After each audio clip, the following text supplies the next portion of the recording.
요한 1서입니다. 요한 1서 4장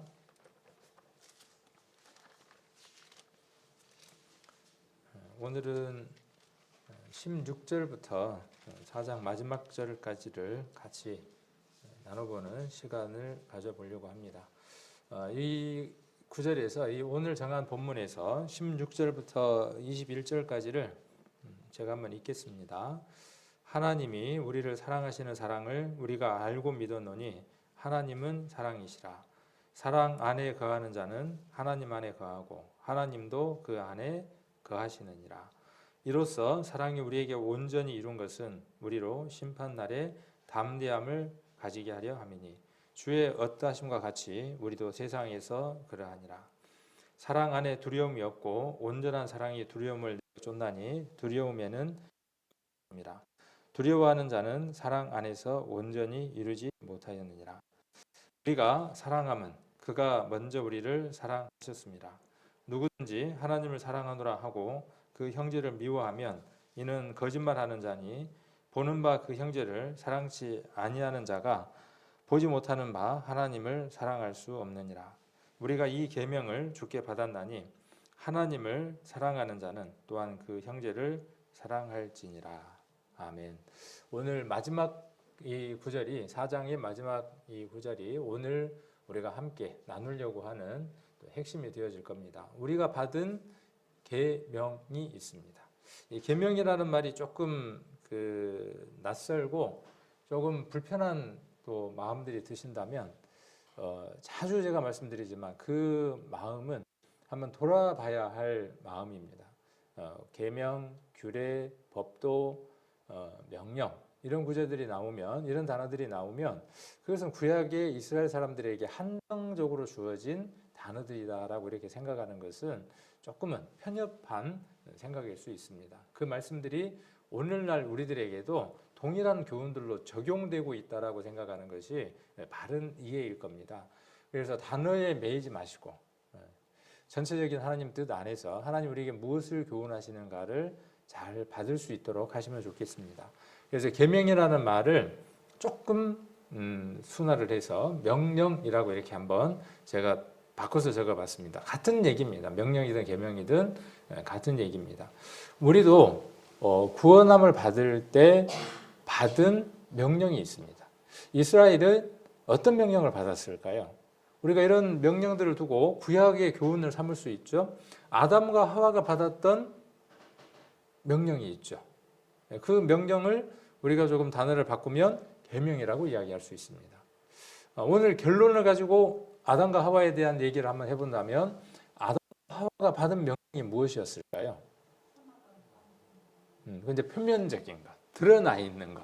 근데 오늘 이 요한 1서와 연관해서 아담과 하와에 대한 얘기를 연관을 짓는다면 어떻게 이야기할 수 있을까요? 이스라엘이 받았던 그 계명의 첫 번째처럼 하나님을 사랑하는 겁니다. 하나님을 사랑한다면 하나님의 뜻이 무엇인지를 이해했을 것이고 그 선악과를 먹지 않았을 것이라는 것이죠. 그래서 선악을 알게 하는 나무의 실과를 먹지 말라고 명하신 그 명령, 단순하게 우리가 드러나 있는 그 명령 속에 들어있는 하나님의 뜻은 무엇이냐 하면 하나님을 사랑하느냐라고 묻는 겁니다. 확인하고 계시는 겁니다. 아담과 하와 사이에 그 사랑을 하나님은 확신하고 싶어 하시는 겁니다. 그 사랑을 무엇으로 드러내느냐 하면 그 선을 갖는 것으로 사랑을 드러내는 겁니다. 오늘도 똑같습니다. 오늘도 똑같은 겁니다. 형제 사랑이라고 하는 사랑을 우리는 명령으로 받았습니다. 선악과를 먹지 말라고 하는 그 명령과 동일한 맥락이에요. 이스라엘에게는 어떤 명령이 있었을까요? 어떤 계명이 있었을까요? 우리가 잘 아시는 대로 출애굽기에 기록되어 있는 대로 10개의 계명.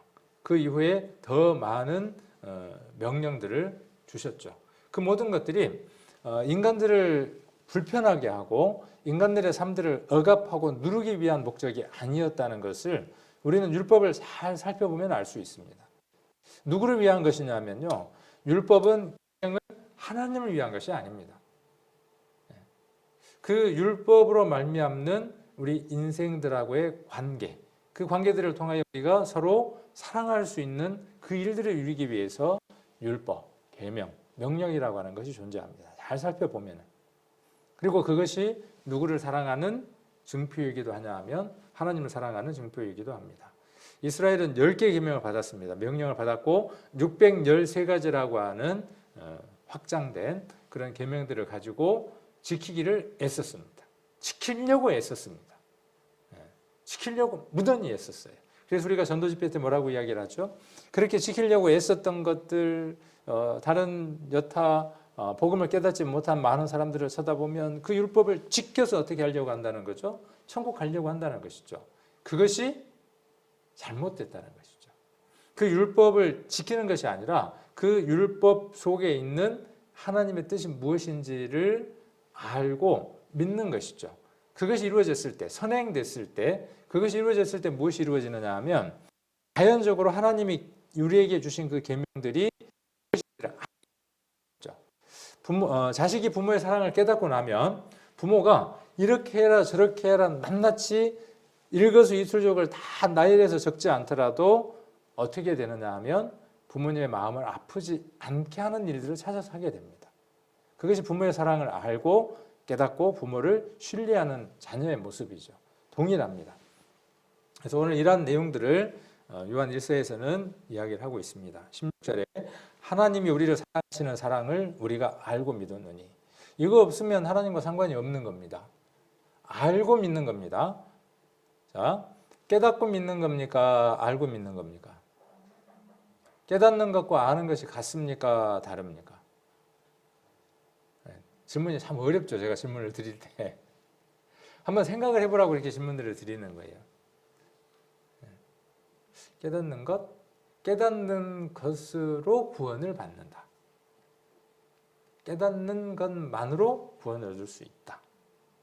이렇게 말하는 것은 성경적이지 않습니다. 제가 믿음이라고 하는 것에 대한 정의를 여러 차례 내려드렸죠. 믿음은 먼저 아는 겁니다. 이 알다라는 말은 여러 차례 말씀드렸지만 많은 뜻을 히브리어와 헬라 안에 담고 있습니다. 그 안에 있고요. 깨닫는다는 그 단어도 들었습니다. 그 의미도 들었습니다. 우리가 영어에서 어떤 단어로 여러 단어 way, W-A-Y, way라고 그렇죠? 방법이 될 수 있어요. 그런 단어가 우리에게 번역이 될 때 어떤 상황이냐는 것에 따라서 이런 의미가 될 수 있고 또 이런 의미가 될 수 있는 것처럼 히브리어나 헬라의 단어들도 마찬가지입니다. 그 단어를 우리가 이해할 수 있는 언어로 하나님이 번역하실 수 있도록 허락하셨어요. 그래서 우리가 그 말씀들을 읽고 있는 것이고, 지금은 많은 학문이 발달해 있기 때문에, 지식이 넓어져 있기 때문에 우리는 영어라든지 혹은 또 헬라어, 히브리어를 쉽게 접할 수 있습니다. 그 이전보다. 이전에 20년, 30년 전, 40년 전에 목사님들이 접할 수 없는 지식들을 일반 성도들이 다 접하고 있습니다. 그만큼 하나님을 알 수 있는 지식이 확 차 있습니다. 그런데도 그 지식들을 많이 알아가려고 하지 않는 것도 아이러니하기도 하죠.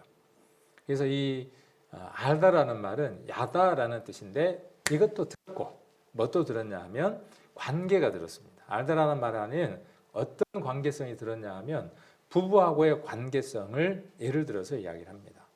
그래서 야다라고 히브리어로 이야기를 하는데 동침하다입니다. 동침하다. 그래서 이제 이 야다라고 하는 히브리어 단어 하나 들었으니까요, 앞으로 성경을 읽으면서 그 의미들이 있는 것들을 한번 찾아보십시오. 그러면 이런 말이구나 하는 걸 알 수 있습니다. 그래서 아담과 하와가 둘이 서로를 알게 되죠. 동침했다고 이야기를 하죠. 아담과 하와가 동침해서 가인과 아벨을 낳았습니다. 그때의 동침하다는 말도 야다입니다. 알다입니다. 그러므로 여기서 알다라는 것은 단순히 지식적인 것을 나열해서 수학 문제를 하나 풀었을 때의 쾌감, 내가 알지 못했던 어떤 것들을 새롭게 지식을 얻어서 내 마음 가운데에 양식을 얻은 것, 마음의 어떤 지식을 얻은 것을 이야기하는 것이 아니라, 물론 그것이 있어야 되겠죠. 그것이 없으면은 관계를 형성할 수 없으니까 거기에서 우리 중매를 하면, 지금은 중매하는 경우가 거의 드물지만 중매를 하면 어떻게 합니까? 아니면 사귀거나 그럴 때도 마찬가지죠. 처음에는 서로가 서로에 대해서 표면적인 것밖에 모르죠. 아, 저 사람 외모가 어떻네? 저 사람 이렇네? 그런데 시간이 점점점 가면서 어떻게 되느냐 하면 조금씩 더 많은 것을 알아갑니다. 그리고 결국은 어디까지 가느냐 하면, 부부들은 잘 알죠? 오죠. 될 때 다 옷을 걸치나요? 벗나요? 너무 좀 서로가 부끄러움 없이 하나가 되어지는 겁니다. 그 벗은 상태가 벌거벗은 상태가 부끄럽지 않는 상태. 그래서 우리가 구원을 받을 때 하나님 앞에 벌겨벗겨지는 거죠. 낱낱이 다 드러나는 거죠. 온전하게 다 드러나는 거죠. 하나도 가림 없이 그분 앞에 온전히 다 드러내지는 겁니다. 그랬을 때 예수 그리스도와 하나가 될 수 있는 일이 이루어지는 것이죠. 그렇게 복음을 체험하지 못한 사람들은 흔들립니다. 그리고 지식만으로 남아있는 겁니다. 그리고 가운데 있을 가능성이 높습니다. 깨달았다고 하는 그 깨달음이 죄를 짓는 데에 핑계를 더 만들어줍니다. 저는 이런, 자주 한번 드리지만 흡연을 하고 이야기를 하느냐 하면, 스펄전이 담배를 정말 좋아했습니다. 그 얘기는 뭔 얘기하기 위해서 그 얘기를 하는 걸까요? 내가 흡연하는 것에 대해서 당위성을 세우려고 하는 거죠. 그 말을 하고 있는 형제라고 말하는 그 마음 안에 예수 그리스도가 자리 잡고 있을 수 있겠냐는 거죠. 그런데 본인은 구원받았다고 위로하고 있는 겁니다. 후에 스펄전이 그것이 얼마나 하나님 앞에 잘못된 일인지를 회개하고 돌이켜 눈에 들어오지 않습니다.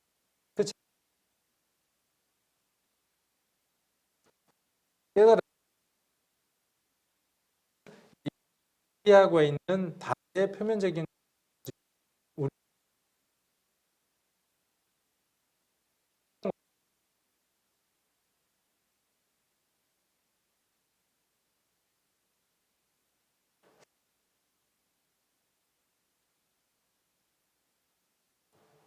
내가 그의 안에 있어서, 아담과 하와 안에 있어서 그 범죄를 범할 때 내가 범죄했다는 사실이에요.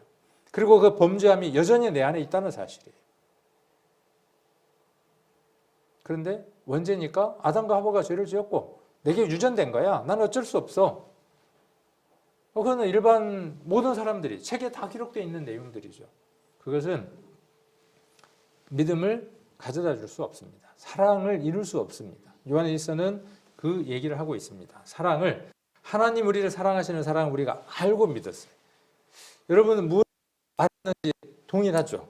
예수 그리스도의 십자가, 2000년 전에 골고다 언덕에 세워졌던 그 십자가. 그 십자가가 어떤 사랑인지를 우리는 알았습니다. 그리고 그 사랑에 우리가 한 몸이 되어졌습니다. 갈라디아서 2장 20절 여러분 잘 알고 계시죠? 그리스도와 내가 함께 하나가 되는 겁니다. 그것이 아는 겁니다. 부부가 진정 하나가 될 때에 벌거벗어서 만나는 것처럼. 그리고 그 결과가 뭡니까? 벌거벗어서 만난 결과가 뭐예요? 똑같은 놈이 나오는 거죠. 닮은 놈이 나오는 거예요. 똑같이. 똑같은 생명이 태어나는 겁니다. 우리가 누구와 연합하고 누구를 알았느냐는 것에 따라서, 누구와 동침했느냐는 것에 따라서 그 생명의 결과가 나오는 겁니다. 하나님은 사랑이시라. 사랑 안에 거하는 자는 하나님 안에 거하고 하나님도 그 안에 거하시느니라. 사랑은, 하나님의 사랑이다 라는 말은 하나님의 본질을 설명하고 있습니다. 하나님의 본질이 무엇인지, 사랑이 하나님의 행위들 가운데에서 하나가 아니라, 하나님이 우리 사람을 하셨다, 하나님 일을 하시는데 그 중에 한 개가 사랑이었던 게 아니라, 여기 나와 있는 것처럼 하나님의 행위 자체가, 모든 행위가 누구를 향한 것이라는 사실이에요. 우리를 사랑하시는 사랑이라는 거예요. 이 말씀 우리에게 오늘 적용을 해봅시다. 우리 생각에는 하나님이 나를 사랑하시는 것 같지를 않아. 왜? 왜 내가 하나님이 나를 사랑하신다는 사랑을 내가 못 느낄까요? 하나님은 나를 사랑하고 계시는데, 하나님은 사랑 자체라고 이야기를 하고 있고 하나님이 행하시는 모든 것들이 사랑인데 나는 왜 그렇게 느끼지 못할까요? 초점이 틀리기 때문에 그래요. 내가 원하는 것이 아니기 때문에 그래요. 우리가 원하는 것은 좋은 것 보고 좋은 것 듣고 좋은 데에서, 좋다는 말이 참, 그래서 장례 치를 때 뭐라 그래요? 뭐 박서방 그러더만 좋은 곳에서 좋게 살다가 좋은 곳으로 간다고 그래서 하더라고. 그래도 좋은 거예요, 좋은 거. 근데 하나님에게 있어서 우리에게 주시는 모든 것은 우리 입장에서는 불편한 것이 되어질 수도 있어요. 그러나 하나님은 우리가 생각하는 것보다 크신 분이기 때문에 앞에 준비해 놓으신 것이, 우리가 이 길을 잘 통과하고 이겨냈을 때에 하나님은 우리가 상상할 수 없는 것들이 준비되어 있다는 것이죠. 그것이 때로는 풍성함이 아니라 더 어려울 수 있어요. 야, 교회 다니기 참 힘들다. 그죠? 교회 다니기 너무 힘들어. 하나님 믿는 게 너무 힘들어. 가면은 다들 목사들이 하고 있냐면 복 받는다 그러거든. 많이 바치십시오. 복 받습니다. 열심히 기도하십시오. 복 받습니다. 자녀도 잘 되고 모든 게 다 잘 될 겁니다. 긍정적인 방향으로 갈 겁니다. 기도해 보세요. 안 되는 일이 뭐가 있습니까? 그런데 하나님은 안 될 일들을 우리 앞에 많이 놓아 놓으시죠. 그럴 때 우리가 이 생각을 할 수 있어야 한다는 것이죠. 하나님은 사랑이시다는 거예요. 하나님이 우리에게 주시는 모든 것들이 이해가 되어지고 것들이 되어지면 어떤 것도 감당할 수 있습니다. 지난번 수요일날 시편 136편 함께 이렇게 말씀을 나눴지만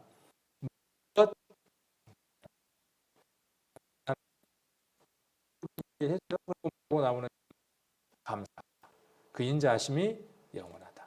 이렇게 찬양하는 겁니다. 그런데 그들에게 좋은 일이 있었기 때문에 그들은 찬양했죠. 그런데 시편을 읽어보면 그렇지 않는 환경 가운데에서 하나님을 찬양한 내용들이 많은 것을 볼 수 있습니다. 그것이 믿음의 참 바탕입니다. 그래서 하나님의 사랑이다라는 말은 행위 자체가 사랑이다 그 말입니다. 요한 1서 4장 8절 조금 앞에도 보시면 그 얘기를 계속 반복하고 있습니다. 4장 8절을 보시면 사랑하지 아니하는 자는 하나님을 알지 못하나니 이는 하나님은 사랑이십니다. 하나님의 사랑이 우리에게 이렇게 나타난 바 되었으니 하나님이 자기의 독생자를 세상에 보내심은 저로 말미암아 우리를 살리려 하십니다. 이 내용이 사장 아까 그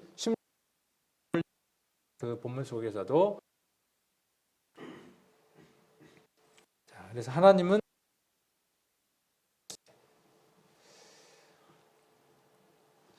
그리고 우리가 형제들에게 나타내는 정신이 형제들에게 나타나는 정신, 그러니까 사랑이겠죠. 곧 하나님께 대한 우리의 정신이 어떠한지를 선언하고 있다는 거예요. 후에 이제 형제를 사랑하라고 하는 것으로 결말이 우리가 어떤 계명을 받았느냐라고 하는 것에 대한 21절의 답이 무엇이었느냐 하면 형제를 사랑하는 거예요. 형제를 사랑. 그 설명을 해보려고 하는 겁니다. 하나님에 대한 우리의 정신이 어떠한지를 형제를 사랑하고 그것은 누구에 대한 거죠? 누구를 향한 정신이죠? 그러니까 형제 사랑과 하나님 사랑은 관계, 뛸 수 이웃에 대한 사랑이 솟아난다. 우리들이 하나님과 살아있는 관계를 분명히 가지고 있다면 어떤 노력에 의해서가 아니라 필연적으로 누구인가를 사랑할 수밖에 없다. 왜냐하면 사랑의 행위는 형제를 사랑하거나 이웃을 사랑하거나 구원받지 못한 사람들을 사랑하는 그 행위, 그래서 그것 속에는 많은 것들이 포함되겠죠. 물질도 포함되고 마음도 포함되겠죠.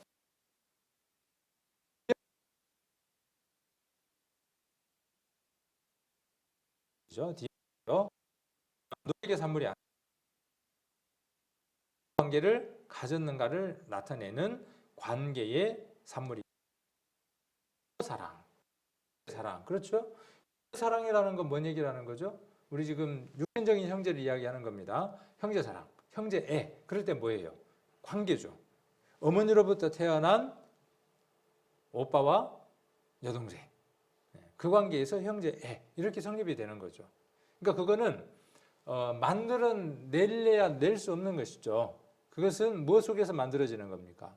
탄생으로 만들어지는 거예요. 관계로 만들어지는 겁니다. 부부도 마찬가지죠. 부부사랑도 마찬가지입니다. 그러면 형제 자매, 지금 여기 받은 형제 자매의 이 사랑도 무엇으로부터 출발한다는 겁니까? 하나님이 주신 그 사랑이 우리를 형제로 자매로 만들었기 때문에 이루어질 수 있는 사랑이라는 것이죠. 그래서 이것은 관계의 산물이에요. 내가 누구인가를 사랑하는 것은 내가 의식적으로 사랑하려는 것 때문이 아니라 나의 마음속에 자리 잡은 예수님의 사랑이 이웃을 사랑할 수밖에 없게 만들기 때문이다. 참된 사랑은 의식적으로 하는 어떤 행위가 절대 아니다. 무의식 속에서 내 자신도 모르는 사이에 자연스럽게 흘러나오는 하나의 생활 원칙이다. 이게 생기는 겁니다. 구원받은 사람들에게는 새로운 원칙이 하나 생기는 겁니다. 사랑이라고 하는 새로운 원칙이 생기죠. 이 원칙은 주님의 사랑을 경험한 사람의 생활의 원칙으로 들어섰기 때문이며 행위를 통해 나타나는 사랑의 행위는 사랑의 지배를 받은 사람에게서 나타나는 필연적 결과물입니다. 하나님께 대한 사랑과 인간에 대한 사랑은 그리스도와 산연합을 이루는 결과로서 생기는 것입니다. 지난번에 상호 내주라고 하는 얘기를 했었죠. 하나님의 사랑 안에 거하면 우리 계시록에 나와 있는 것처럼 그가 나로 더불어 먹고 내가 그로 더불어 먹는 누가 누구인지를 구별할 수 없는 상호 내주해 있는 관계가 됩니다. 이런 관계가 되어져 있는 사람은 누구를 사랑할 수밖에 없다는 거예요. 사랑하려고 애쓰는 것이 아니라 형제와 자매의 사랑은 우리 구원받은 성도 간의 사랑은 여기 아까 앞에도 기록되어 있는 것처럼 필연적 결과물이고 그 다음 뭐예요? 관계의 산물입니다. 노력해서 얻어지는 것이 아니라는 것이죠. 사랑과 공의의 관계를 한번 생각해 볼 필요가 있을 것 같아요. 이전에 제가 이런 질문을 한번 드린 적이 있어요. 사랑이 먼저일까요? 공의가 먼저일까요? 함정입니다. 제가 질문을 드릴 때 때로는 함정이 있을 수 있어요. 사랑이 먼저입니까? 공의가 먼저입니까? 공의가 먼저일까요? 사랑이 먼저일까요? 아버지가 좋아? 어머니가 좋아? 아빠가 좋아? 엄마가 좋아? 어린애들은 아빠가 좋아? 엄마가 좋아? 그러면 마지막 단어만 기억하기 때문에 엄마가 좋아 그런답니다. 그러니까 아빠가 좋아라는 얘기를 애들한테 듣고 싶으면 마지막에다가 좋아하는 사람의 이름을 넣으면 된다죠. 크면 안 그래요. 크면 뭐죠? 관계예요. 그 관계가 얼만큼 돈독했느냐에 따라서 그를 사랑한다 안 한다로 매겨지는 겁니다. 똑같습니다. 그러면 사랑과 공의 무엇이 우선이냐? 어떤 게 우선이냐? 이 질문 자체가 잘못된 거예요. 사랑과 공의는 나눌 수 없어요. 공의 안에 사랑이 들었습니다. 그리고 사랑 안에 공의가 들었습니다. 쉬운 예로 우리가 자녀를 사랑하죠. 그가 정의롭지 못하고 옳지 못한 일을 할 때 부모가 어떻게 합니까? 부모가 공의라고 하는 것을 드러냅니다. 너 그건 아니잖아. 이전에 제가 이런 예화도 한번 한 적이 있죠. 어느 교회 목사님이 외국의 목사님인데 그 목사님의 첫 장례 예배가 어린 아이의 장례 예배였다라고 한번 얘기를 들은 적이 있는데 기억하시는지 모르겠습니다. 이 아이가 너무 귀한 아이였어요. 몇 대 독자인지는 모르겠지만 너무 귀한 아이여서 단 한 번도 안 돼, 노라는 단어를 들어본 적이 없습니다. 잘 컸어요. 근데 보면 그 미국의 저택들을 보면 이렇게 막 양쪽으로 집이 있고 또 도로가 있고 그렇잖아요. 하루는 공놀이를 하다가 공이 굴러서 도로변으로 굴러갔어요. 마침 과속하던 차가 있었어요. 애가 그 공을 잡으려고 가는데 차는 도저히 멈출 수 없는 속도예요. 거기에 누구도 있었냐 하면 할아버지도 있었고 할머니도 있었고 엄마 아빠도 있었어요. 자, 거기에서 사랑하니까 다가갈 수 없으니까 다 터져 나오는 소리가 뭐겠어요? 머시가 안 돼! 했을 거 아니에요. 거기 멈춰! 그랬을 거 아니에요. 근데 얘가 한 번도 그 얘기를 들어본 적이 없어요. 극단적인 어떤 예화이긴 한데. 그래서 어른들 한번 쳐다보더니 씩 웃고 뛰어가더래요. 그 의미가 뭔지를 모르니까 씩 웃고 뛰어가는 거예요. 그들에게는 분명 자식을 사랑했어요. 그러나 그 사랑 안에 무엇이 없습니까? 그의 생명을 지킬 수 있는 안 된다고 하는 그 법이 그 안에 자리 잡지를 못했어요. 그러므로 법은 하나님 우리에게 주신 계명은 우리에게 무엇을 가져다 주느냐 하면 윤택함도 가져다 주고 생명도 가져다 줍니다. 그렇죠. 그것이 구원의 조건이 아니에요. 우리를 윤택하게 하고 우리의 삶을 올바르게 하고 관계를 올바르게 만들어서 모든 관계가 갈등 없이 살아가게 하려고 하는 가장 기본이 되는 메시지예요. 자, 그런데 뛰어들어서 그 자리에서 생을 마감을 했어요. 그가 어린아이가 어렸을 때부터 안 된다는 것, 옳고 그름에 대한 기준들을 세워서 알려줬더라면 보통 3세 이전에 그 개념들이 형성이 된답니다. 그래서 3살 버른 너든 간다라는 얘기를 왜 하느냐 하면 그 얘기 때문에 한답니다. 3세 이전에 이미 그런 부분에 대한 것들이 교육이 돼야 되고 정의들이 내려져 있어야 하고 때로는 사랑 안에서 공의를 드러낼 때 부모의 감정으로 자녀를 체벌하는 것 옳지 않죠. 성경에 분명히 그렇게 기록되어 있습니다. 충분히 내 감정과 내 분을 통제하고 충분히 통제하고 그 자녀에게 그것이 잘못된 것임을 충분히 이야기할 수 있어야 하고 그것이 반복된다면 분명한 무엇이 필요하냐 하면 거기에 맞는 대가가 주어져야 한다는 것이죠. 그래야 하나님의 사랑도 깨달을 거 아닙니까? 하나님도 마찬가지죠. 거기에 상응한 대가가 주어지는 것이죠. 우리에게도. 자, 그래서 공의라고 하는 것은 하나님께서 공의를 보존하시기 위해 공의를 절대로 포기할 수가 없어서 인간을 구원하시기 위한 방편으로 예수님의 십자가를 허용하셨다는 사실을 우리는 분명하고 명확하게 알아야 합니다. 그러니까 공의는 무엇이냐면요. 모든 사람이 죽어야 하는 그 법을 누구에게 집행하시는 거죠? 자신이 인간의 모습으로 오셔서 친히 감당하시는 거죠. 우리 성경의 표현 하나님의 아들이 되어져서 독생자가 되어지셔서 그 저주를 그 공의를 그 법을 심판을 받으시는 거예요. 공의를 이루시는 거죠. 그러면 그 공의가 무엇 때문인 겁니까? 하나님 형상대로 지음받은 인생이 영원한 불목 가운데에 던져지는 것을 하나님이 긍휼한 마음으로 보시고 자비한 마음으로 보시고 사랑하셨기 때문에 그런 것이죠. 하나님이 우리 인생을 사랑하셨기 때문에 그 공의를 내려야만 하는 거죠. 그런데 인생이 그 공의를 감당할 수 있어요? 없어요? 감당할 수 없어요. 그래서 누구에게? 친히 자신에게, 예수 그리스도에게 그 공의를 내리시는 거죠. 그러니까 그거는 사랑이라고 하는 것, 하나님 우리에게 하시는 그 사랑, 공의는 불가분의 관계, 나눌 수가 없는 것이에요. 공의가 곧 사랑이고 사랑이 있기 때문에 그 공의를 이루셔야만 하는 거죠. 만약 하나님의 속성 중 하나인 공의를 포기할 수 있으셨다면 예수께서 그처럼 추하고 모욕적인 십자가를 지실 이유가 없었다. 하나님의 공의로우심은 보존되었고 죄를 범한 인간은 용서함을 받았다. 예수께서는 죄인이 살 수 있도록 하기 위하여 죽으시고 부활하셨다. 그게 하나님의 공의이면서 그 속에 동시에 사랑이 들었죠. 전도집회 때 어느 나라의 왕이 왕자가 있는데 그런 형벌을 내렸다 그러죠. 이 죄를 범한 사람은 두 눈을 뽑겠다. 기억하시죠? 두 눈을 뽑는다. 공입니다. 그런데 누가? 그 왕자가 그 법을 어겼어요. 집행을 해야만 하죠. 그 집행을 할 때 한쪽 눈을 뽑았습니다. 도저히 쳐다볼 수 없겠죠. 왕이 잠깐 하고 누구 눈을 뽑으라고 하는 거죠? 자신의 눈을 뽑아라. 두 눈을 뽑는다고 했지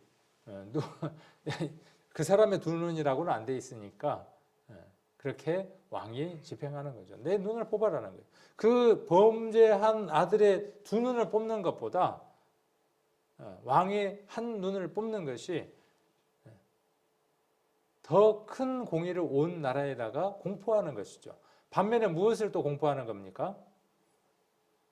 왕으로서 자녀를 사랑하는, 왕으로서가 아니라 아버지로서 아들을 사랑하는 그 사랑을 온 나라에다가 공포한 것이죠. 예수님의 사랑이 그렇죠. 하나님의 사랑이 그렇습니다. 우리는 그 사랑을 알았어요. 그리고 그것을 선택했어요. 그것과 하나가 됐어요. 그것을 우리는 믿음이라고 이야기를 합니다. 믿었다고 이야기를 합니다. 그래서 그것의 결과가 무엇이라고 이야기하느냐 하면 구원이라고 이야기를 합니다. 거듭남이라고 이야기하고 중생이라고 이야기를 합니다. 4장 17절 이로써 사랑이 우리에게 온전히 이룬 것은 여기 무엇이라고 지금 선언하고 있죠? 사랑이 우리에게 어떻게 이루어져 있습니까? 조금 부족합니까? 완전입니까? 온전히. 온전히. 지난번에 완전, 온전 한번 구분해 드린 적이 있는데 사전 찾아서 한 번 더 확인해 보십시오. 누가 알려주는 건 쉽게 잊어버려요. 본인이 찾아서 보는 것은 잘 안 잊어버리는데 사전적인 의미의 완전과 온전이 있고요. 성경 안에서 이야기하는 완전과 온전이 있습니다. 그런 것들 인터넷에서 한번 찾아보시면 여러분들에게 또 여러분 마음을 풍성하게 하는 그런 일이 될 겁니다. 그래서 사랑이 우리 안에 온전히 이루어졌어요. 우리니까 이 우리는 제한적인 용어죠. 누구에게만입니까? 성도라고 지칭하는 우리들. 하나님의 사랑을 알고 믿은 앞에 그 16절에 기록되어 있는 알고 믿은 논의에 해당하는 거죠. 제한되는 겁니다. 그래서 우리 안에 어떻게 됐다고요? 온전히 이룬 거예요. 그 사람이 어떤 사람이에요? 그 사람이 구원받은 사람이에요. 자, 다시 한번 이야기하지만 이것을 뛰어넘는 거예요. 그것이 무조건 틀렸다라고 이야기하는 게 아니라 그것만으로 남아있는 사람이 있어요. 지식만으로. 그래서 휴거라고 하는 사건이 일어날 때 남겨지는 사람도 분명히 있을 겁니다. 수없이 그 얘기를 들었지만 남겨져 있는 사람도 있을 수 있어요. 그 사람이 내가 될 수도 있어요. 돌아보지 않으면. 우리 고린도후서 13장 5절 자주 이야기하지만 그것처럼 얼마나 안타까운 일이 그리고 내 가족이 말씀을 들었다고 하는 가족이 그 대상이 될 수도 있어요. 복음을 전하는 것이 얼마 전에 한 목사님이 전화가 와서 이제 오랫동안 통화했는데 정말 복음 전하기 어렵대요. 그러면서 뭐라고 이야기하느냐 하면 있는 성도들 유지하는 것도 참으로 어려운 시대에 접어든 것 같습니다. 그렇게 이야기를 하시더라고요. 복음 안 전해져요, 요즘. 참으로 어렵습니다. 전도집회 1년에 4번 이렇게 준비했다 그러니까 들으러 누가 오기는 해요. 그래서 아니 듣든 안 듣든 외치라고 했으니까 외쳐야죠. 그랬더니 웃으시더라고요. 그래야죠. 그러고 웃으시더라고요. 우리하고 또 누군가 또 그 목사님을 특정하지는 마십시오. 이날. 또 이제 그러면 어떤 목사님일까? 그러고 또 그 생각이 나는데 핵심은 그게 아니니까. 그래서 온전하게 이루어지는 겁니다. 온전하게. 우리로 심판날에 담대함을 가지게 하려 함이라 그랬어요. 그러니까 사랑은 무엇을 대비하는 대비책이죠? 사랑은 무엇을 대비하는 대비책이냐 하면 심판을 대비하는 대비책이다라고 17절, 18절에서 이야기를 하는 겁니다. 사랑이 없으면 사랑이 온전하게 이루어지지 않는 사람은 심판날에 심판을 당하는 사람입니다. 이 말을 그냥 쉽게 표현하면 구원 못 받은 사람은 지옥 가요, 그 얘기예요. 요한 1서에서 지금 요한은 무엇을 이야기하느냐 하면 너희 안에, 심령 안에 그 사랑이 온전하게 이루어져 있고 그 사랑이 지금 활동하고 있냐는 거예요. 그렇게 활동하지 못하면 심판의 대상이라는 거예요. 심판의 대상이기 때문에 무엇이 있다는 거죠? 18절에 두려움이 있다는 거예요. 자, 심판날에 담대함을 가지게 합니다. 주의 어떠하심과 같이 우리도 세상에서 그러하니라. 먼저 심판날에 담대함을 받는다라는 얘기를 먼저 한번 살펴보도록 합니다. 세 번역에는 사랑이 우리에게 완성되었다는 사실은 이 점에 있으니 곧 우리로 하여금 심판날에 담대함을 가지게 하려 하는 것입니다. 우리가 이렇게 담대해지는 것은 그리스도께서 사신 대로 또한 우리도 이 세상에서 그렇게 살기 때문입니다. 자, 그러면 질문 하나. 두려움 없이 담대함을 딱 얻으려면 어떻게 해야 될까요? 네, 답도 이야기해 드렸습니다. 그리고 지금 질문하는 겁니다. 17절에 전반절에가 그 답이죠. 담대함을 얻는 비결은 어디에 있느냐 하면 하나님의 사랑 안에서 온전하게 그 사랑이 이루어져 있는 것, 사랑이 우리에게 완성되었다는 사실을 확인하고 있는 사람, 그것이 마음 가운데 분명하게 모처럼 깊이 박혀 있는 사람, 그 사람은 누구 앞에 섰을 때, 하나님의 심판대 앞에 섰을 때 담대함을 얻는다고 해요. 누구 때문에? 자기가 살아온 삶 때문에 담대함을 얻겠습니까? 그동안에 바친 것 때문에 담대함을 얻겠습니까? 몇 년 사역을 했으니까, 평생을 바쳤으니까 담대함을 얻겠습니까? 아닙니다. 오로지 무엇입니까? 예수 그리스도의 보혈로 말미암는 담대함입니다. 자, 이로써 답이 나오죠. 그건 이제 조금 이따 한번 보도록 하고, 답은 18절에서 주의 어떠하심과 같이 우리도 세상에서 그러하니라 하는 말씀을 먼저 살펴보도록 하겠습니다. 자, 주님은 어떠한 삶을 사셨길래 우리도 그러하다라고 이야기를 하고 계실까요? 그러니까 주님은 어떤 삶을 사셨어요. 그리고 뭐하고 지금 같이 이야기를 하는 거죠? 주님이 사신 것처럼 우리도 세상에서 그렇게 살아야 된다라고 지금 비교해서 이야기를 하는 겁니다. 우리 예수님은 가난한데 한 벌 옷도 없이 그렇게 참 겸손하게 사셨습니다. 화도 안 내고요. 너무나 인자하신 분입니다.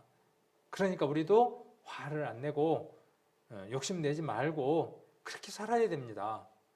도덕이에요, 그건. 이거 도덕입니다. 요한 1서에서 이야기하고자 하는 내용은 그 내용과 거리가 뭡니다. 여기 주의 어떠하심이 뭐예요? 답을 한번 찾아서 1대1로 이야기를 해볼 수 있을까요? 요한은 그 답들을 요한이 쓴 글 속에 곳곳에 나열했기 때문에 우리가 단답형으로 찾아서 그 답을 이야기할 수 있습니다. 요한 1서는 잡으시고 요한복음 17장을 한번 보겠습니다. 요한복음 17장 21절입니다. 자, 주의 어떠하심이 이거예요. 주님이 어떤 삶을 사셨는가에 대해서 예수님이 늘 요한복음에서 이야기를 하셨고 그거에 대한 여러 성경들 구절 가운데에 오늘 제가 한 구절만 보고 넘어가려고 하는 겁니다. 17장 21절 같이 한번 읽겠습니다. 아버지께서 내 안에 내가 아버지 안에 있는 것 같이 너희도 다 하나가 되어 우리 안에 있게 하사 세상으로 아버지께서 나를 보내신 것을 믿게 하옵소서. 이것이 누구의 소원이었느냐, 누구의 바램이었냐 하면 예수님의 바램이었어요. 이거를 지난주처럼 제가 자주 이야기합니다. 네 글자로 바꾸면 상호내주. 상호내주. 서로 어때요? 서로 안에 있는 겁니다. 우리 집사람 귀를 이렇게 잡고 눈을 탁 마주칩니다. 그러면 그 눈동자 안에 누가 들어있습니까? 그 눈동자 안에 내가 들어있습니다.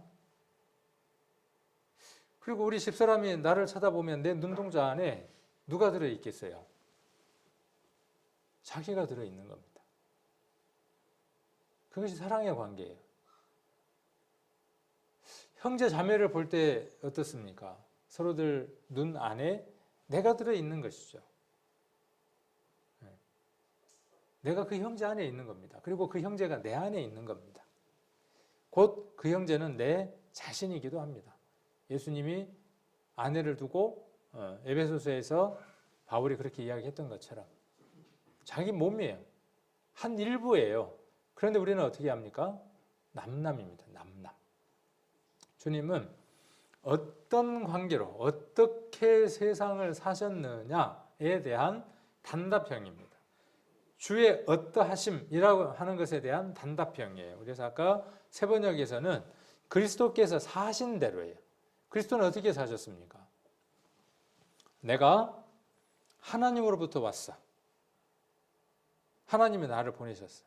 나와 하나님은, 나와 아버지는 하나야. 못 믿겠어?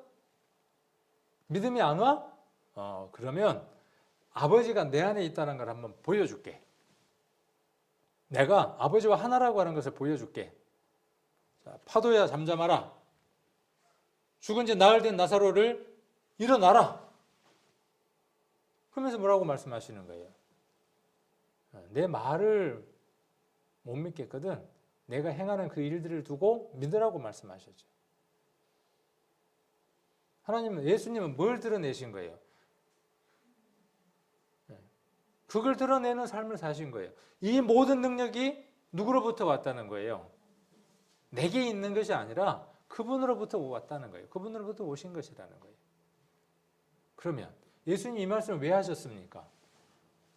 오늘 요한 1서 4장 17절과 요한복음 7장 21절은 맥락이 같습니다. 예수님이 원하시는 게 뭘 원하신 거예요? 저희도 다 하나가 되어 우리 안에 있게 하사. 세상 모든 사람이 누구 안에 있는 게 예수님의 목적이에요. 최종적인 목적이에요.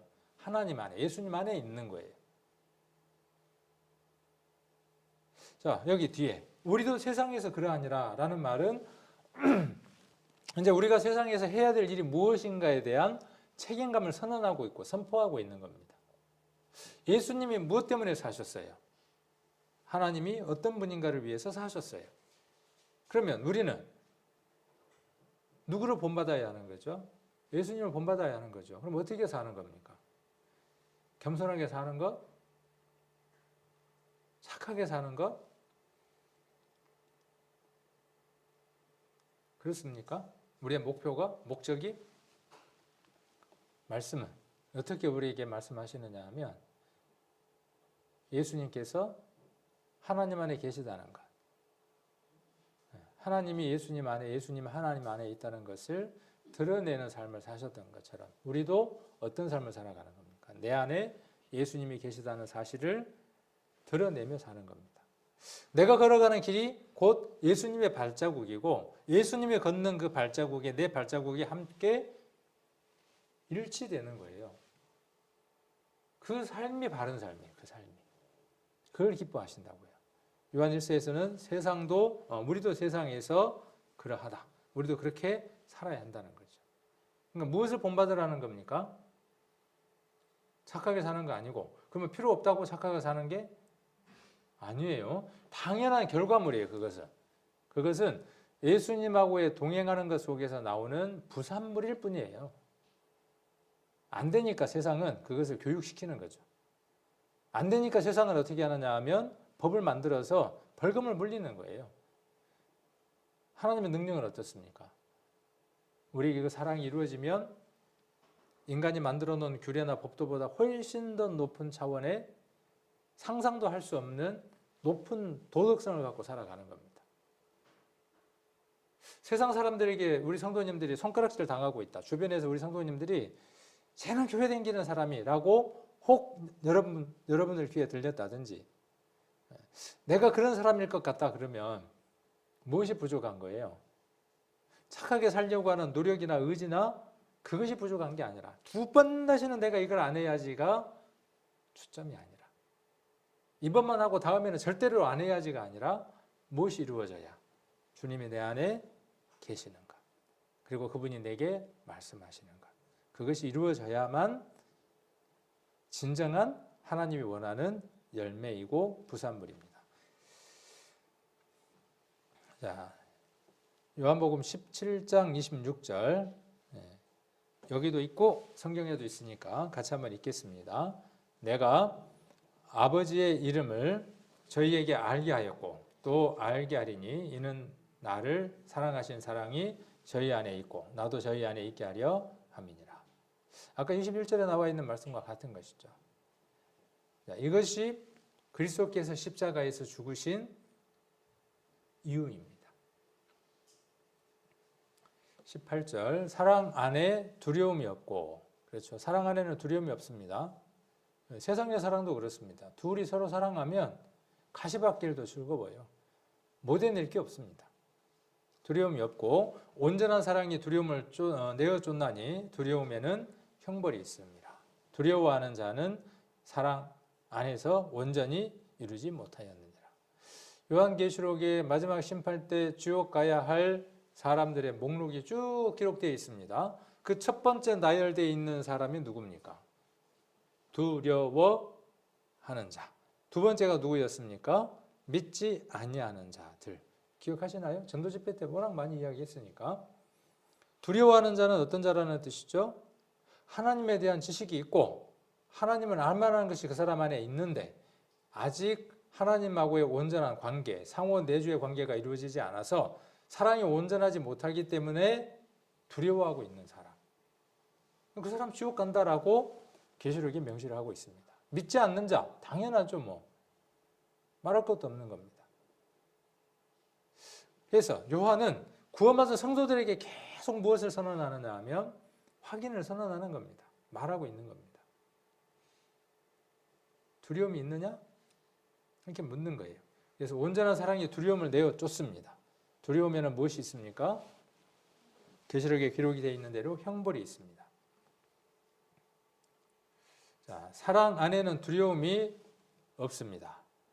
완전한 사랑은 두려움을 내쫓습니다. 두려움은 징벌과 관련이 있습니다. 두려워하는 사람은 아직 사랑을 완성하지 못한 사람입니다. 쉽게 잘 이해가 되어지죠? 자, 19절 우리가 사랑함은 그가 먼저 우리를 사랑하셨습니다. 하나님의 은혜로 새로워진 마음은 사랑에 의해서 지배됩니다. 예전에는 무엇에 의해서 지배됐을까요? 율법, 도덕, 규범, 규례 이런 것들에 의해서 지배됐어요. 학교에서 배운 것들에 내 체면 때문에 지배됐어요. 근데 이제는 무엇에 의해서 지배됩니까? 사랑. 사랑에 의해서 지배되고 있는 사람이에요. 저와 여러분 맞습니까? 사랑 때문에 감격하고 사랑 때문에 마음이 벅차고 그것이 정상적인 상태입니다. 사랑은 우리의 성품을 바꿉니다. 우리의 감정도 지배합니다. 그리고 우리의 욕망도 제어합니다. 사랑하기 때문에 남편이 아내가 싫어하는 일을 하지 않습니다. 목록을 적었기 때문이 아니라 그 사랑이 간절하여지면 그 상대방이 원하는 것을 기쁜 마음으로 행하게 됩니다. 그래서 감정도 지배하고 성품도 바꾼다고요. 바뀌었습니까? 바뀌고 있습니까? 둘 다여야 합니다. 바뀌고 있어야 하고 바뀐 부분이 있어야 합니다. 온전하게 그것이 정리되고 끝난 부분도 있고 아직 가나안 땅처럼 정복하지 못한 땅이어서 진행형인 그런 부분도 있습니다.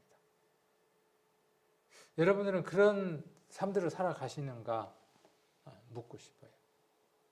그것이 신앙생활입니다. 자, 사랑은 증오를 몰아내고 우리를 온전하고 친절하게 만들어줍니다. 자기 자식을 난도질해서 죽인 살인자. 그 살인자를 부모는 어떻게 하고 싶겠습니까? 똑같이 난도질을 하고 싶겠죠.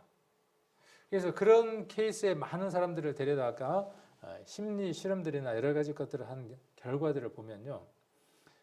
자식이 죽은 모습대로 자식을 죽인 그 사람이 죽어가는 것을 본 부모 마음이 시원한 사람은 없었다는 거예요.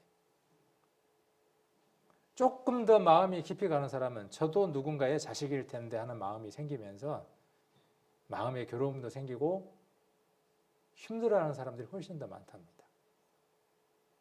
그런데 자기 자식을 죽인 그 자식을 품기로 결정하고 끌어안으면 그가 사형을 당하지 않더라도 괴롭지 않답니다. 참 어려운 일이죠, 제가 이야기하는 것은요. 그런데 그런 일들을 실천하는 사람들이 덜어 있답니다. 그리고 그런 분들은 공이 무엇을 이야기하느냐 하면 내 안에 하나님의 사랑이 있기 때문에 가능합니다. 우리 그 손양원 목사님이 이루었던 그 사랑이 그런 사랑들이죠. 우리도 그 사랑이 불가능할까요? 아닙니다. 우리에게 이루어질 사랑이고 이루어지고 있는 사랑입니다. 그래서 증오를 몰아내는 겁니다. 오늘도. 그리고 우리를 온순하고 친절하게 만듭니다. 이런 단어를 보면 설교할 때마다 찔려요. 엄청 찔려요. 욕망이라는 단어, 감정이라는 단어, 성품이라는 단어를 들으면 참 내가 이 단어나 이런 것들을 쓰기에 합당한 사람일까 하면서 참 많은 걸 돌아봐집니다. 그리고 그렇게 안 하려고 노력했어요. 이전에는 그렇게 안 하려고 했었어요. 구원받은 사람인데 라고. 그런데 이 말씀들이 내 안에 들어오고 요한일서를 보면서 내 안에 깨달아지기 시작하면서 그렇구나. 사랑이 내 안에 온전하게 이루어지면 이 모든 것들을 해결할 수 있는 것이구나 하는 답을 얻게 됐어요. 자, 그러므로 우리들은 어떤 노력을 하여 누구인가를 하는 어리석음을 버리고 사랑의 근원이신 분부터 사랑을 받는 것, 그분으로부터 사랑을 받는 것이 먼저다는 거예요. 먼저. 매일 충만하게 받아보십시오. 충분하게 자신을 지배하고 있는 증오, 불순, 분친절 바뀌는 겁니다. 그런 때가 있었죠. 그래서 그렇게 간증들 했었죠. 내가 이렇게 바뀌었습니다. 그랬단 말이에요. 그런데 어느 순간 어떻게 돼 있는 걸 봐요. 마치 고무줄이 당겨져 있는 것처럼 이전 자리로 돌아가 있는 나를 보게 되죠. 원인이 어디에 있을까요? 내 의지가 부족해서 내가 열심히 살지 않기 때문에 예수님의 십자가 아래로 다시 가는 겁니다. 그곳에서 충만하게 은혜를 받는 겁니다. 그러면 그전보다 훨씬 더 멀리 뛸 수 있습니다. 넘어졌어요. 다시. 어디로 옵니까? 그 자리로 옵니다. 우리 김남일 형제가 쓴 책의 내용 가운데 핵심이 뭐냐 하면 오뚜기처럼 일어나는 삶이에요. 그리스도인들의 삶이 그렇죠. 의인은 7번 넘어져도 8번 일어나죠. 7.8기, 우리 7.8기. 7번 넘어져도 일어날 수 있어요. 자, 그래서 이것은 성결 문제입니다. 자, 누구든지 하나님을 사랑하노라 하고 누가 이렇게 말하는 겁니다. 나는 정말 하나님을 사랑해요 라고 말한다 그 말이에요. 요한 1서에서 요한은 뭐라고 이야기하느냐 하면 성도들 두고 뭐라고 이야기하느냐 하면 어느 성도가 나 하나님 사랑합니다 라고 말하는 사람이 있다는 거예요. 우리도 그렇죠. 자, 그런데 그 형제를 미워하면 이는 거짓말하는 자예요. 뭐가 거짓말일까요? 하나님을 사랑한다는 것도 거짓말이고, 그렇죠. 하나님을 사랑한다는 말이 거짓말인 거예요. 그 형제를 미워하고 있으면. 자, 보는 바 그 형제를 사랑치 아니하는 자가 보지 못하는 바 하나님을 사랑할 수 없느니라. 누가 입으로는 나는 하나님을 사랑하고 있다 하면서 믿음의 형제를 계속 미워하고 있다면 그는 거짓말장애입니다. 자기 눈앞에 있는 형제를 사랑하지 않는 사람이 어떻게 보이지 않는 하나님을 사랑할 수 있습니까? 형제가 여기 있는 형제만일까요? 세상에 있는 내 형제였던 사람, 마귀의 자식이었던 사람들, 그들도 우리의 사랑의 대상입니다. 전도집회 왜 하는 겁니까? 왜 있어야 하는 거죠? 1년에 4번. 그 목적은 어디에 있느냐 하면 우리가 하나님을 사랑한다고 고백하기 때문입니다. 나는 정말 하나님을 사랑하고 있습니다. 그렇게 고백합니다. 그 고백이 거짓말이 되어지지 않으려면 우리는 하나님의 사랑을 말하는 자이며 실천하는 자여야 됩니다.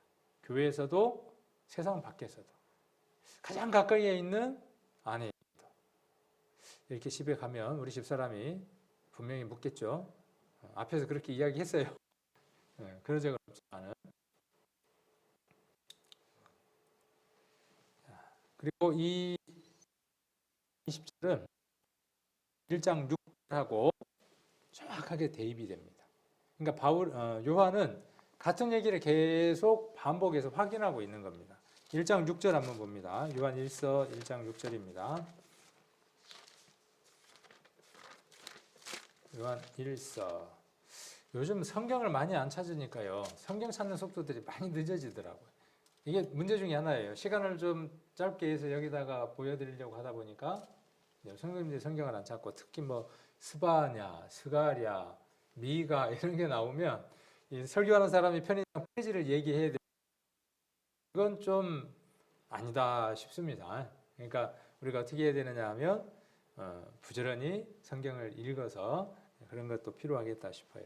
저도 어떤 때 좀 들을 때 보면 갑자기 나옴을 찾는다 그러면 갑자기 이럴 때도 있어요. 저도 그럴 때들이 서로 있더라고요. 아닌가요? 저만 그런가요? 솔직히 요한 1서 1장 6절입니다. 1장 6절을 보시면 이렇게 말씀이 기록되어 있습니다. 같이 한번 읽겠습니다. 만일 우리가 하나님과 사귐이 있다 하고 어두운 가운데 행하며 거짓말을 하고 진리를 행치 아니함이거니와, 이렇게 기록되어 있습니다. 그래서 이 말씀을 6절 한번 보시면, 만일 우리가 하나님과 사귐이 있다 하고 어두운 가운데 행하면 거짓말을 하고 진리를 행치 아니함 있는데, 이 말은 아까 4장 20절보다는 좀 더 줄여진 말이죠. 1장 6절에서 한 말을 4장 20절에서 좀 더 다른 표현으로 길게 이야기합니다. 제가 대응을 시켜보니까 이렇더라고요. 하나님을 사랑하노라. 하나님과 사귐이 있다. 누가 그렇게 말하는 겁니까? 4장 20절에서 형제가 그렇게 말하고 있는 거예요. 형제가 뭐라고 말하고 있는 거죠? 저는 하나님 사랑합니다 라고 말하고 있는 거예요. 1장 6절에서 형제가 뭐라고 이야기하고 있는 거죠? 제가 하나님과 사귀고 있습니다 그렇게 말하는 거예요. 그러니까 대비되죠. 대비가 아니라 대응이 되죠. 자, 그 다음 두 번째, 색깔을 칠을 했으니까 참고를 하시면 됩니다. 두 번째는 무엇이 서로 대응되느냐 하면 그 형제를 미워하면 이라고 지금 4장 20절은 이야기하죠. 그런데 1장 6절은 무엇을 이야기합니까? 어두운 가운데 행하면 이라고 이야기를 하고 있습니다. 자, 그리고 또 세 번째로 보시면 거짓말하는 자라고 그랬죠. 4장 20절에서는 거짓말, 1장 6절은 거짓말. 무엇을? 자, 네 번째는 무엇을 이야기를 하고 있습니까? 네 번째는 하나님을 사랑할 수 없다. 진리를 행치 않는다. 같은 얘기입니다. 같은 맥락의 얘기를 하고 있는 겁니다. 그래서 우리가 하나님을 사랑하는 그 마음이 있고 하나님을 사랑한다. 하나님과 사귀고 있다. 상호 내주하고 있다. 그런 사람은 당연히 어떤 사람이다. 당연히 이웃을, 형제 자매를 사랑하는 사람이다 라는 얘기입니다. 하나님과 사귐이 있는 자, 하나님을 사랑하는 자, 똑같은 얘기죠. 어두운 가운데 행하면 그 형제를 미워하는 일이다 그 말이에요. 어두운 가운데 있기 때문에 형제를 어떻게 해요? 미워하고 있는 거죠. 이 4장 20절과 1장 6절은 같은 얘기를 이야기하고 있는 겁니다. 하나님의 계명을 지키지 않으면서 하나님을 사랑한다고 말하는 것은 위선입니다. 거짓입니다. 21절, 우리가 이 계명을 주께 받았습니다. 어떤 계명입니까? 지금 요한 1서가 계속 이야기하는 서로 사랑하라. 한쪽만 계속 사랑하는 거 아니에요. 부모하고 자식 간의 사랑도 어떠해야 합니까? 끊임없이 받는 사랑이었다가 이제 후에는 어떤 사랑으로 바뀌어야죠? 부모에게 은혜를 보답하는, 사랑을 보답하는 사랑으로 변해야 하죠. 이것도 부끄럽죠. 우리가 부모의 사랑을 이야기할 때 우리 마음은 참 부끄러움을 느낄 때가 많죠. 하나님의 사랑을 향해서도 그럴 겁니다. 자, 우리가 하나님에게서 받은 계명은 있습니다. 하나님을 사랑하는 사람은 또한 자기 형제를 사랑해야 한다는 것입니다. 하나님 사랑, 형제 사랑 또 사랑하라 하는 것은 하나님의 하나의 명령으로 집약됩니다. 우리 마가복음에도 기록되어 있죠. 마가복음 12장 29절로 31절에 보시면 어떤 계명이 큽니까? 라고 물었을 때 예수님이 어떤 답을 해주십니까? 기억나시나요? 나중에 한번 찾아보셔도 되고, 첫 번째가 뭐다? 하나님을 사랑하고, 그냥 하나님이 아닙니다. 나중에 한번 읽어보십시오. 하나님 앞에 어떤 단어가 들어있어요. 자, 그리고 이웃을 사랑하는 겁니다. 거기에도 앞에가 뭐가 들어있어요? 사랑이에요. 둘 다 사랑이에요. 하나로 합치면 사랑이에요. 이것은 예수님이 무엇을 인용해서 말씀하신 것이냐 하면 신명기 6장과 레위기 19장에 나와 있는 말씀을 인용해서 확인시킨 거예요. 그들에게. 너무나 잘 알고 있는 것들을. 그래서 하나님 사랑과 형제 사랑은 분리될 수 없는 하나의 계명이라는 거예요. 하나님을 사랑하는 사람은 형제를 당연히 사랑하는 사람이다. 하나님을 사랑하면서 형제를 미워하는 것은 불가능한 일이에요. 왜냐하면 하나님을 사랑한다는 것은 사랑의 본질을 알고 사랑 안에 거하는 것이므로 그 사랑 안에서 누구든지 사랑할 수 있어야 하는데 만일 보이는 형제를 사랑하지 못한다면 그것은 사랑의 하나님을 제대로 알고 있지 못하다는 것이죠.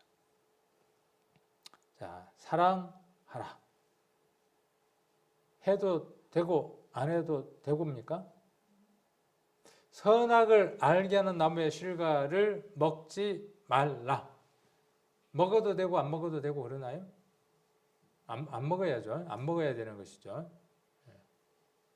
먹으면 명령입니다. 명령이에요. 명령. 하라 하는 것은 명령문이에요. 하면, 사랑하면 누가 유익이에요? 우리가 유익입니다. 우리에게 유익한 겁니다. 그래서 하나님 사랑과 형제 사랑은 하나로 한 계명으로 묶을 수 있고 뛸래야 뛸 수 없는 관계라는 것이죠. 요 근래에 우리 성도님들이 함께 모여서 교제하는 일들도 참으로 어렵고 그러니까 그러다 보니까 눈에서 멀어지면 마음에서 멀어진다. 이제 형제 자매 얼굴도 잊혀져 가고 어떻게 사는지도 잊혀져 가는 거죠. 형제 사랑은 그런 모든 환경들을 뛰어넘는 겁니다. 그런 주변에 있는 모든 조건들을 뛰어넘는 겁니다. 코로나든 어떤 상황이든 뛰어넘는 거죠. 저도 그런 일들에 익숙하지 못한 사람 중에 하나입니다. 고백하건대 받는 건 익숙한데 나누는 것은 참 인색한 것 같아요. 그래서 함께 이 일들을 이루자는 거죠. 지금 또 코로나 때문에 확진이 돼서 다들 힘들어하는데 만날 수 없으니까 우리 뭐 전화라도 한번 이렇게 해볼 수도 있겠죠. 오히려 나이 어린 형제들이 그런 면에서는 더 부끄럽게 하더라고요. 제가 자가격리돼서 요즘이 확진돼서 집에서 이렇게 있었는데 지금은 가족 중에 확진자가 나와도 가족 전체를 격리하지는 않죠. 근데 얼마 전에 3월 달에 가족이 격리되어 있는데 카톡으로 먹을 거를 2보따리나 보냈더라고요. 먹을 2보따리나 챙겨갖고 배달해서 먹으라고 시켰어요. 그 마음 안에 그런 형제 사랑이 있었기 때문에 그렇겠죠. 그리고 그것들이 무엇을 만들어내느냐 하면 감동을 만들어냅니다. 그리고 나도 그렇게 할 수 있는 힘을 만들어냅니다. 엊그저께 군대 간 우리 형제 얘기하는 거예요. 그런 힘들이 그 형제 안에 있는 걸 봅니다. 그 형제만 그렇게 하고 살아가겠습니까? 우리가 몰라서 그렇지. 그래서 작은 것부터 우리가 할 수 있는 것부터 하나씩 매일 해나가는 겁니다. 매일 모아가는 겁니다. 큰 일을 우리가 감당할 수 없는 그 큰 일을 정해서 한목에 한꺼번에 한 방에 해결하는 게 아니라 작은 것을 조금씩 매일 모아서 큰 것들이 되게 하는 겁니다. 그러면 전화도 있을 것이고 뭐 여러 방법들이 생겨죠. 사랑하니까 그런 방법이 생긴 거예요. 그렇겠죠. 그 형제가 사랑하니까 갈 수는 없고 어떤 방법이 떠오르니까 그 방법을 동원을 한 거죠. 그렇습니다. 성경 안에 나와 있는 많은 초대 교인들의 삶들은 그 사랑의 결과물들입니다. 초대교회의 모든 형제들이 서로 자기 것을 자기 것으로 여기지 않았던 것들은 사랑의 결과물입니다. 우리도 그런 사랑의 결과물들을 많이 맛보고 살아가는 교회. 그래서 우리 교회 안에 누구든 한번 들어오면 그 사랑에 완전히 푹 빠져서 일생을 하나님을 위해서 살아갈 수 있는 그런 귀한 성도들을 만들 수 있는 저와 여러분이 되셨으면 좋겠습니다.